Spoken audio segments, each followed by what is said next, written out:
பெண்கள் 40 வயசு மேல அவங்களுக்கு உடம்புலேருந்து கால்சியம் வெளியில போகக்கூடிய வாய்ப்பு இருக்கு. நிறைய பேருக்கு 40 வயசு மேல பால் அந்த அளவு ஒத்துக்கிறது இல்ல, தயிரும் அந்த அளவு சாப்பிட்றது இல்ல. ஸோ அதனால அவங்களுக்கு கால்சியம் சப்ளிமெண்டேஷன் கொடுப்பாங்க. 500 மில்லிகிராம் கால்சியம் இல்லை 1 கிராம் கொடுப்பாங்க. அது தாராளமாக எடுத்துக்கலாம்.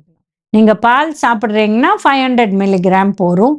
பாலை விட்டுட்டீங்க, பாலும் கிடையாது தயிரும் கிடையாது, வெஜிடேரியன்னா நிச்சயமாக நீங்கள் டாக்டரை கேட்டு எந்த அளவு கால்சியம் சப்ளிமெண்டேஷன் வேணுமோ இதை எடுத்துக்கணும். இது ஆஸ்டியோபோரோசிஸ், அந்த போன் தின்னிங் இதெல்லாம் குறைக்கும். அதனால கட்டாயம் எடுத்துக்கணும். இப்போ யாருக்கார் விட்டமின் டி குறைவாக இருந்ததுன்னா டாக்டர் பிரிஸ்கிரிப்ஷனோட சப்ளிமெண்ட்ஸ் எடுத்துக்கணும். அந்த பிளட் டெஸ்ட் எடுத்து அவங்க முதல்ல சப்ளிமெண்ட் எடுக்க ஆரம்பிப்பாங்க.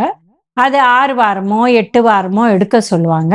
எடுத்து முடிச்சுட்டு பிளட் டெஸ்ட் எடுத்துட்டு வர சொல்லுவாங்க. இது கட்டாயம் எடுத்துட்டு போகணும். ஒன்று மருந்தை விட்டுட்டு சரியா போயிடுச்சுன்னு விடக்கூடாது. அது சரியா ஆயிடுச்சான்னு பார்க்கணும். இல்லை டாக்டர் தான் மருந்து கொடுத்துருக்காங்க, லைஃப் லாங் எடுத்துக்கூடாது.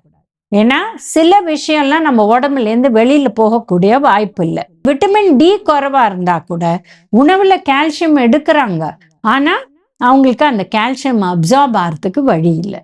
அதனால அவங்க கால்சியம் வித் விட்டமின் டி கொடுப்பாங்க, அதை எடுக்கணும்.